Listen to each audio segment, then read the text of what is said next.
So I'm back with some less than 60 miles here by Thin Red Line Games. First scenario, a simple sort of training exercise called the 11th Hour with a Warsaw Pact force. What did we say it was? Oh god, I can't even remember. 2 motorised rifle somethings, divisions, trying to force their way across into key locations in West Germany. The victory points for this are all sort of location based and quite complex, so I'm not really so interested in that, but more interested in quite how the mechanisms of the game play out. And I'm here in turn 2 looking at the Warsaw Pact turn. NATO rolled to recover some air points and only got 1 back of the 3 they spent last turn, so they're currently on 3, all these tracks down here, and they've spent all their command points and won't get those back till their own turn. Illustrative though of some of the decisions that you're being forced to make here.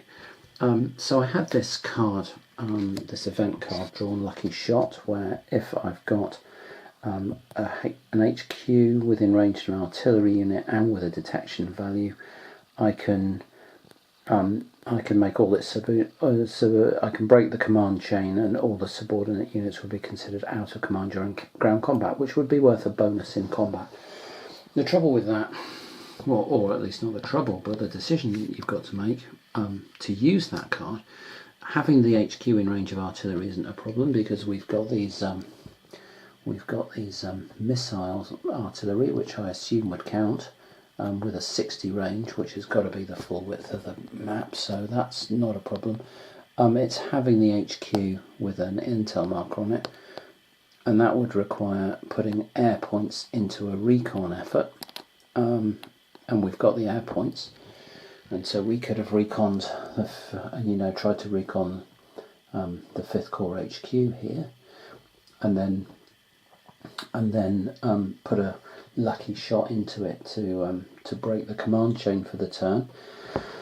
However, it would have cost a command point to do the air recon, and I wanted to try and keep things in supply, because that seemed like good practice, even if it's not strictly necessary in this scenario. So we bumped our depots forward here, and we bumped the other depot forward into here, and that cost me a command point for each depot, and that was my 2 command points gone, so I can't recon, and I can't send the aerial recon up, and so I'm not going to be able to use that lucky shot. So that's the first thing. But we're now in the Soviet Warsaw Pact movement phase, and combat is part of movement, and so another interesting facet of this game is that you move a unit at a time, fight with it, move another unit, and so on. So it's not like you're moving up, surrounding something with a great stack of stuff around it, and then saying, right, I've got 8-1 odds into there. No, you're moving up a 5 attack against a 6 defence, and then saying, right, I'm on a -1 differential, and also to start with, and also attacks cost movement points. So you're trying to work out whether how you get enough movement points to do a prepared attack, which is 6 or 8 movement points, compared to a hasty, and so on. So we're trying to therefore work out a set of moves that is good for us, given that you also have to pay additional movement point costs if you're moving along roads and you've already got units in a hex with a road, and you move in sort of tactical or road column, you try and move through your own units, and that suddenly adds an additional movement point cost. There are other things involved, as I've said before. Units in screening are adding movement point costs to your move. Units in recon, however, if they're adjacent to an enemy unit, give you a bonus in combat against that enemy unit. So there are lots of little things that you're lots of little pieces, jigsaw pieces that you're trying to pull together. So for example, in this situation, I've been looking at it. I'd like to. I could, for example, with this regiment here, this mechanised infantry regiment, 5-7, I could pull it down this road for 2 points here. I could pull it down this road for another 2 points into here. I could push it up into this hex, up this major road here for another 2 points. That would be 6. And then I could make a prepared attack across this minor river into here for 6 movement points. And see how that combat went. That would be one option. But I don't want to do that yet, because I want to get my artillery here into a position to be supporting me. However, to get my artillery supporting me, I'd have to move through my unit, and that would cost me additional movement points. And I might then block up the area for other things, because I also want to get this recon unit up into here so that it can provide me with a bonus. So ideally I want to get my recon unit up this road into Fulda here to recon this. Then I want to get my artillery round this road down into here so that it can provide artillery support, and then I want to get something else, preferably like this 6-8, so at least it's got as good an attack strength as this, somewhere up into this area to then make the attack next turn. So that leaves me trying to get this unit out of the way, and I thought, well, what can I do with it? And then I looked up here at these engineers mining this bridge and thought, aha, perhaps we can go that way. So we're going to do that. So to give illustrative of the movement, this move here, we're moving into hills. Hills level 2, that's what the light browny beige tells us. And in fact, I have to check that, because it may be that that little brown splodge there screws us and makes it hills level 3 plus the forest. So let's have a look. That dark browny splodge, or is that town or village or something? I think it actually might be town. I think, yeah, hills level 3 looks like this darker brown down here. So that is actually a red, and that's town, and that would be 2 to move into there, but you take the worst, which would be the hill 2, and that would be 3 movement points. So I was right, it's 3 movement points into here, because we take the worst out of the town or the hills, plus another 2 for the forest, and that's 5. But then we're moving up Major Road, so that would be 7, Major Road 9, and then Major Road into here would be 11 plus 1, because we're crossing a bridge over a minor river, and that would be our 12 movement points. So that looks like a pretty cool thing for us to do here, and we're going to do that. 5, 7, 9. At that point we kick out these engineers and this mined bridge and the time marker, and then we'll scoot across here, and that's our 12 movement points into there, and we'll deal with these NATO counters. So now we've got the moves down here to deal with. Let's have a look at one of these then. Let's take this unit here. I wish I'd led with our stronger recon unit, but I suppose in defence they're both 2s, so okay. If we look at this, he's in tactical, so minor road is costing him 2, so that's I could have just screwed this up royally, because I think there's civilian panic in effect, which is adding 1 to the cost of road movement. So I may have just done something very, very naughty with that unit up there, and let's just double check.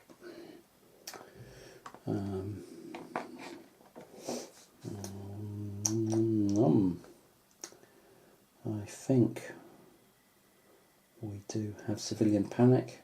First 8 turns, road movement in West Germany and east of the Rhine costs 1 additional movement point per hex. Okay. Okay.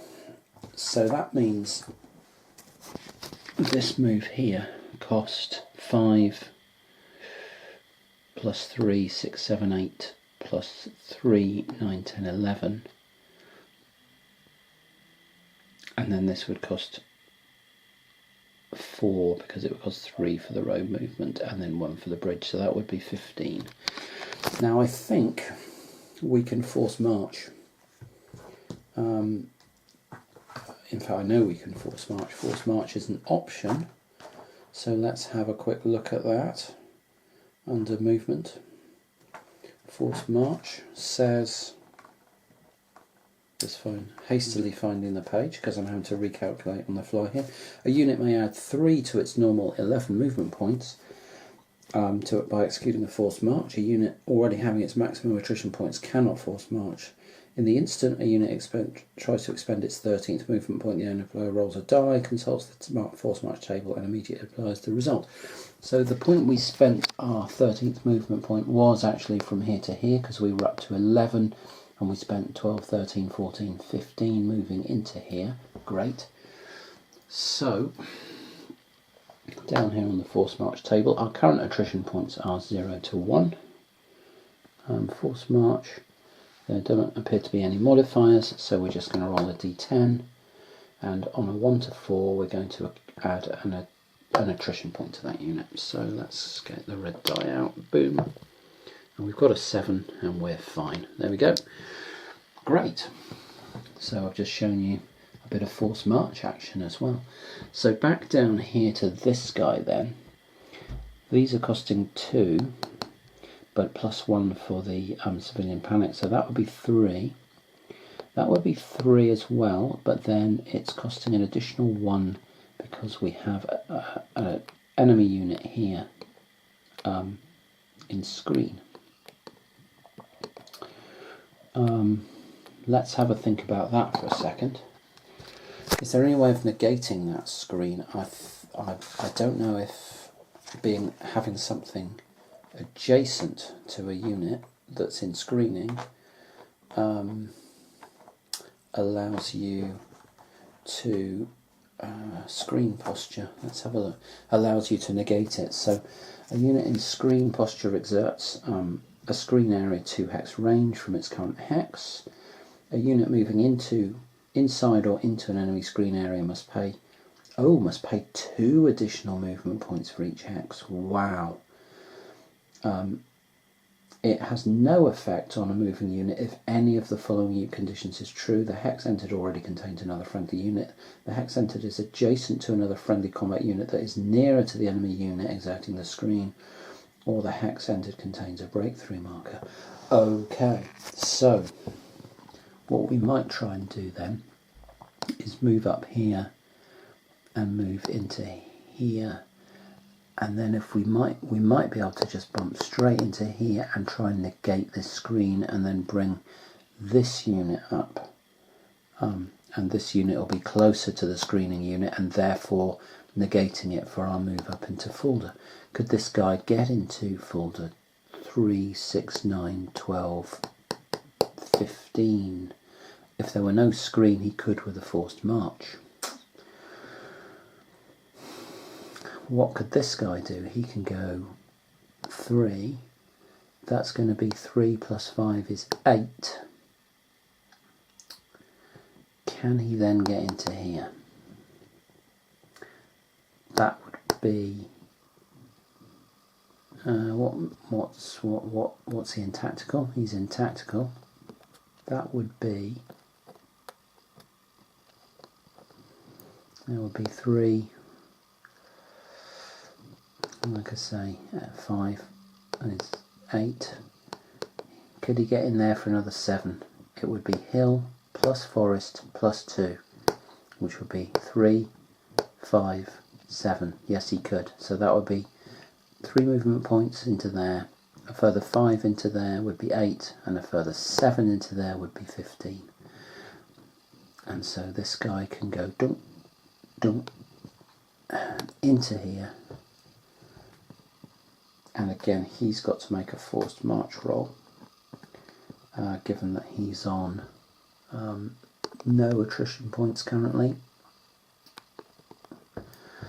So let's roll another die, and he gets us 10, and 10 is fine. Okay.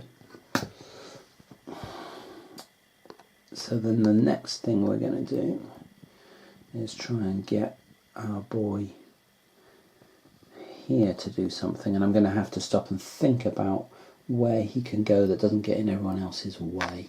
And I might even roll my artillery round the road now to somewhere useful before I even think about further moves. So I've got to think about this quite carefully. So the Warsaw Pact have moved up here in less than 60 miles. They've pushed right up against